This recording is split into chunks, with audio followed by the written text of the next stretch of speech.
Assalaamu calaykum waraxmatullaahi wabarakaatu. Jacaylka ka dhexeeya gabadha iyo wiilka waa macaanka ugu mac nolosha. Jacaylku waa sharaabka farxadda sii haysiya. Haddii aadan wax jeclaan, ogaana jacayl wuxuu yahay istaago cun bulshada waxaa tahay dameer. Ka hadalka jacaylku waa mid uu jecel yahay insaan walba oo dareemihiisu jilicsan yihiin. Jacaylku waa erey daahir ah, waana erey sharaf leh. Ma ahan sida dadka qaar u sawirayaan inuu yahay ceeb ama xaraan. Wallaahi maxaa ka qurux badan qulubta isjecel. Markii ay ku jeclaato haweeney waxa aad dareemaysaa inaad hawada ku duulayso. Yaa awoodo inuu noolaado adduunka isagoo aan wax jeclaan ama aan la jeclaan. Inankan yar ee murugaysan keliya hadduu arko qof jecel uu dhoola cadeynayaa.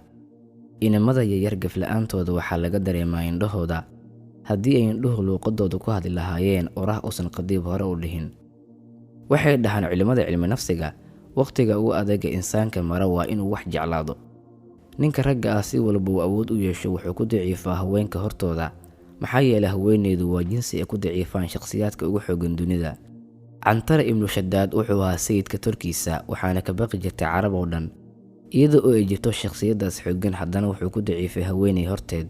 Wuxuuna ahaa cablah, yacni horteeda qof daciifa. Jacaylku wuxuu ku bilowdaa dareen raaxo ah, kadib wuxuu u gudbaa dhimasho, markaas kadib wuxuu gaaraa heerka caashiqa, xiriir iyo hilow. Waxaan kula talinayaa inaad guursato qof aad jeceshahay. Maxaa yeelay haddii aadan guursan qof aad jeceshahay waxaad ku arki doontaa hurdada ama riyadaada. Si aysan kaaga kala doorsoomin waraaquhu, jacaylku waa laba nuuc. Nuuca koowaad waa jacayl caadifi ah, waa jacayl wato dareemo. Hebel qalbigiisa wuxuu u janjeeraa hiblaayo. Taas waa bannaan tahay. Nuuca labaad waa jacayl gala habdhaqanka. Waa jacayl ka dhasha wada xiriirka, kulanka iyo kala duwanaanshaha. Jacaylka noocaasna waa xaaraan. Allah subxaanahu wa tacaala wuxuu jideeyay jacaylka dareemaha wato.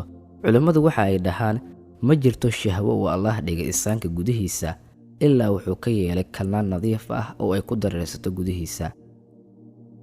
Inanku hadduu jeclaado gabar uuna ku dadaalo xalaal waa laga abaalmarinayaa. Maxaa yeelay wuxuu qarsaday dareemihiisa isagoo Allah raali gelinaya. Nabigu sallallahu calayhi wasallam waxa uu leeyahay sida ku sugan xadiis uu saxiix Sheekh Albani, lama arag laba isjecel wax ula mid nikaaxa. yacni shayga ugu fadli badan ee labada isjecel waa guurka. Wax diidaya ma lahan wiilku inuu jeclaado gabar uuna ku dadaalo wadadii sharciga u jideeyay. Wuxuu leeyahay Mustafa Saadiq Ar-Raafici, farxadda cimriga inanta iyo inanka agtooda waa marka ruuxda kale ku duubnaato, qalbiguna qalbiga kale mucaanaqeeyo ballan adag hooskiisa, adinkoo qaarkiin qaarka kale arkay kana qaaday ballan adag. Islaamku kama soo horjeedo jacaylka. Maxaa yeelay noloshuba waxay ku taagan tahay waa jacayl. Sidaa darteed tuugada iyo faasiqiintuba waxay naga xadaan kelimadan. Kelmadda jacayl kama maqalno ilaa heesaha dhaqanka xunxun oo liita mooyaane. Allah ayaa ka magagalnay. Dadka qaar markii ay maqlaan jacayl qalbigooda wuxuu u iishaa markiiba jacayl jinsiyeedka. Iga qaado macluumaadkan. Inanku hadduu jeclaado gabar jacayl run ah kuma fikiro fikir jinsi ah weligii. Maxaa yeelay jacaylka dhabta ah waa mid ka yimaada ruuxda, ma ahan kan ka yimaada jirka. Kan wax jecelna ma yaqaano khiyaano weligiis. Jacaylku waa siyaado, qurux walba oo adkaato inaad gaarto xiriirka jacaylkaaga. Hadduu qays uu gaari lahaana jacaylkeed maan maqleen beed shiciri ah. Hadduu cantara uu gaari lahaana maan maqleen mucallaqada sababkeedu uu qoray. Jacaylku waa weer ka timid xabsi mac. Wallaahi waa dareen aad u qurux badan inaad wax jeclaato laguna jeclaado. Aniga maxaan been idiinku sheegayaa?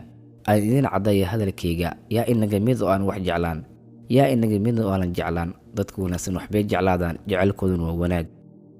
Allah subxaanahu wa tacaala wuxuu u uumay dhadiga inaan ku xasilno. Haweeneydu waa weer ka turjumaysa waddan dhan. Noloshu dhadhan ma lahaanayso haween la'aan.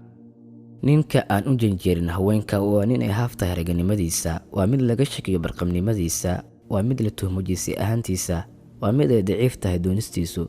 Haweeneydu waa asalka jiritaanka waana isha farxadda. Mu'minkii ugu horeeyay waa haweeney Khadiija bintu Quwaylid.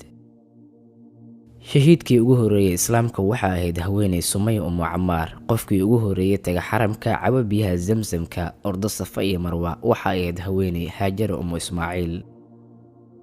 Haweeneydu agteena waa jawharad ilaa 5 waana luul qurxoon. Nin yahow, marka ruuxda lagugu afuufay waxaad ku jirtay haweeney caloosheed. Marka aad oyday adiga oo yar waxaad ku sugnayd haweeney dhabteed. Marka aad wax jeclaanayso adiga oo weyn waxaad ahaanaysaa haweeney qalbigeed. haweeneydu waa ammaano loomana uumin liidnaan. haweeneydu haddii ay ku jeclaato waxay diyaar u tahay inay u degto jaxiimo adiga daraadda, maxaa yeelay waxay ku aragtaa caalamka oo dhan way ka dhinteen adiga mooyaane. haweeneydu haddii ay nacdo nin ma eegto xitaa haddii uu yahay ninka dunida ugu taajirsan, maxaa yeelay kibirka haweeneydu wax buu dilaa. gebagabadii waxaan leeyahay wiil weliba oo jecel inaan waxaan Allah ku weydiinayaa inuu kaaga dhigo nasiib. wassalaamu calaykum waraxmatullaahi wabarakaatuh.